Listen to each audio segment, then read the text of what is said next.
एक बड़ी पुरानी कहावत है, कहते हैं जहाँ रामधनी वहाँ कौन कमी, और जहाँ कमी तो काहे का रामधनी। रूस के साथ कुछ वैसा ही सीन है। राष्ट्रपति पुतिन 87% से जीत गए हैं और जीतने के बाद अपनी स्पीच दे रहे थे। उस स्पीच में उन्होंने क्या कहा है कि दुनिया सहम गई है और भारत के लिए भी ये सोचने वाली बात होगी। तो वहीं दूसरी तरफ भारत ने 269% की बढ़त दिखलाकर चाइना को हैरान कर दिया है। जियोपॉलिटिक्स में बहुत कुछ चल रहा है। चाइना का एक बड़ा हिस्सा भारत ने छीन भी लिया है। जानने को मिलेगा बहुत कुछ। आइए जानते हैं इन खबरों को विस्तार से। राष्ट्रपति व्लादिमीर पुतिन ने रविवार को रूस के चुनाव में लैंडस्लाइड जीत हासिल कर ली है, जिससे सत्ता पर उनकी पकड़ और ज्यादा मजबूत हो गई है। हालांकि पुतिन के हजारों विरोधियों ने मतदान केंद्रों के बाहर जोरदार विरोध प्रदर्शन भी किया है, लेकिन पुतिन के रास्ते का रुकावट वो नहीं बन पाए। अमेरिका समेत कई देशों ने रूसी राष्ट्रपति चुनाव की निष्पक्षता पर सवाल उठाए। कहा कि मतदान न तो स्वतंत्र था और न ही निष्पक्ष था। देश में 3 दिनों तक चले मतदान के बाद व्लादिमीर पुतिन को 87% वोट हासिल हुए। केजीबी के पूर्व लेफ्टिनेंट कर्नल पुतिन, जो पहली बार 1999 में सत्ता में आए थे, उन्होंने चुनावी नतीजों के बाद अमेरिका और पश्चिमी देशों पर निशाना साधा और कहा कि इस विशाल बहुमत ने साबित कर दिया है कि यूक्रेन में सैन्य अभियान शुरू करने के उनके फैसले को देश की जनता का साथ मिला है। इस जीत के साथ ही 71 साल के व्लादिमीर पुतिन 5वीं बार रूस के राष्ट्रपति बनेंगे, जिससे वो जोसेफ स्टालिन से आगे निकल जाएंगे और पिछले 200 सालों में ऐसे रूसी नेता बन जाएंगे जो सबसे लंबे समय तक रूस के सबसे बड़े पद पर रहा। पोलस्टर पब्लिक ओपिनियन फाउंडेशन के एक एग्जिट पोल के मुताबिक पुतिन ने 87.8% वोट हासिल किए, जो रूस के सोवियत इतिहास का सबसे बड़ा चुनावी परिणाम है। Russian public opinion research centre ने पुतिन को 87% वोट मिलने की बात कही है। इससे पहले आधिकारिक नतीजों ने संकेत दिया था। चुनाव जीतने के बाद पुतिन ने एक संबोधन में कहा कि इससे कोई फर्क नहीं पड़ता है कि कौन या कितना वे हमें डराना चाहते हैं। इससे कोई फर्क नहीं पड़ता है कि कौन या कितना वे हमें हमारी इच्छा शक्ति, हमारी चेतना को दबाना चाहते हैं। इतिहास में कोई भी कभी भी इस तरह से सफल नहीं हुआ है। उन्होंने पश्चिमी देशों पर निशाना साधते हुए कहा कि ना उनके तरीके ने आज काम किया है और ना ही आगे करेगा। रूस के केंद्रीय चुनाव आयोग के अनुसार पुतिन को करीब 87% वोट हासिल हुए हैं और लगभग 60% क्षेत्रों में वोटों की गिनती हो चुकी है। प्रारंभिक परिणामों के अनुसार कम्युनिस्ट उम्मीदवार निकोले खोरितोनोव को 4% से कम वोट मिले हैं। चुनाव अधिकारियों ने कहा कि मतदान बंद होने पर राष्ट्रव्यापी मतदान 74.22% था। खैर, व्लादिमीर पुतिन की जीत को लेकर कभी कोई भी शक में नहीं था, क्योंकि उसके ज्यादातर आलोचक या तो जेल में हैं या मर चुके हैं और क्रेमलिन ने पुतिन के खिलाफ हुए विरोध प्रदर्शनों को कथित तौर पर दबा दिया। रूस के सबसे प्रमुख नेता और पुतिन के प्रतिद्वंदी एलेक्सी नवेल्नी की पिछले महीने ही आर्कटिक जेल में मृत्यु हुई और अब ये कहा जा रहा है कि पुतिन ने जो अपनी स्पीच दी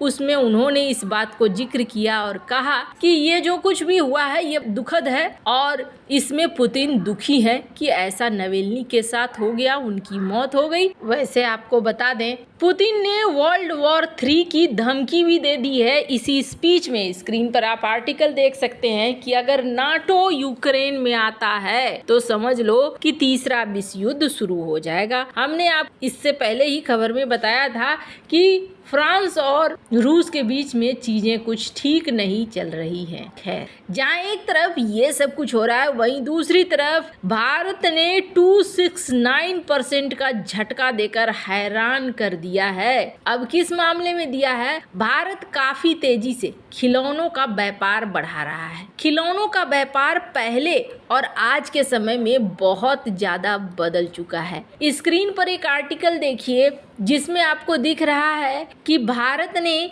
किस तरीके से बदला है। 2023 से भारत ने शुरू किया इस मार्केट पर आक्रामक तरीके से कब्जा करना और यहाँ पर देखने को मिल रहा है जो भारत के 2018 से लेकर 2023 के ऐतिहासिक साल रहे हैं। 2023 में भारत का था 1.7 बिलियन डॉलर का मार्केट रहा है और इतना मार्केट साइज में भारत ने बेचा है। पर यहाँ पर कहा जा रहा है कि 2032 तक ये बढ़कर होने वाला है 4.4 बिलियन डॉलर का और मार्केट ग्रोथ रेट होने वाला है 10.6% का। एक बहुत ही बड़ा यहाँ पर अंतर देखने को मिल रहा है। अब दुनिया भर के मार्केट में सिर्फ अमेरिका का ही मार्केट देख लीजिए, वो भी नॉर्थ अमेरिका का टॉय मार्केट है जो लगातार बढ़ रहा है। 2017, 2018, 2019, 2020, 2021, 2028 तक ये काफ़ी बड़े रेंज में बढ़ता जा रहा है। आपके मन में ख्याल आएगा कि आखिर सबसे ज़्यादा बिकता क्या है,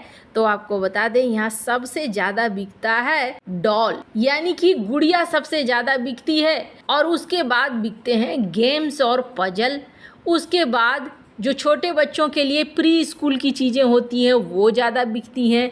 बिल्डिंग और कंस्ट्रक्शन के सेट ज़्यादा बिकते हैं। आउटडोर स्पोर्ट्स ज़्यादा बिकते हैं। ये टॉप नंबर पर अभी भी गुड़िया का बिकना बहुत ज़्यादा है। पर इस मार्केट में भारत ने तहलका मचा दिया। स्क्रीन पर एक आर्टिकल देखिए। ग्लोबल तौर पर भारत को एक बड़ा बूस्ट मिला है यहाँ पर, क्योंकि चाइना से फोकस अब भारत की तरफ बढ़ रहा है और भारत का एक्सपोर्ट 239% तक बढ़ गया है। पहले ये सारी चीज़ें नहीं देखी जा रही थी, पर खिलौनों के मार्केट में भारत ने यहाँ पर बहुत बड़ी उपलब्धि हासिल करनी शुरू कर दी है। खिलौनों का मार्केट एक ऐसा मार्केट था जो कि चाइना के नाम था, पर यहाँ पर चाइना को मात देते हुए भारत काफ़ी तेज़ी से निकल रहा है और भारत यहाँ पर कई तरह के खिलौनों को बेच भी रहा है। 8 साल में भारत ने जिस तरीके से कामयाबी हासिल करी है, इसका लोहा तो सभी मान रहे हैं। इस स्क्रीन पर आप देख सकते हैं बेसलाइन की ये रिपोर्ट और कहा जा रहा है कि जिस तरीके से भारत सरकार ने यहाँ पर ध्यान दिया और इसके तहत खिलौनों को लेकर भारत सरकार एक्टिव तौर पर इसे बेचने के लिए काफी आक्रामक हुई, ये बता रहा है कि भारत इस मामले में काफ़ी तेज़ी से निकल रहा है। हालांकि एक ज़माना था जब चाइना का अच्छा खासा मार्केट शेयर हुआ करता था और सिर्फ चाइना ही नहीं वियतनाम का भी हुआ करता था, पर यहाँ पर चीज़ें अब बदलती हुई दिख रही हैं और कहा जा रहा है कि आने वाले समय में खिलौनों का ये मार्केट और भी ज़्यादा तेज़ी से बढ़ेगा। वैसे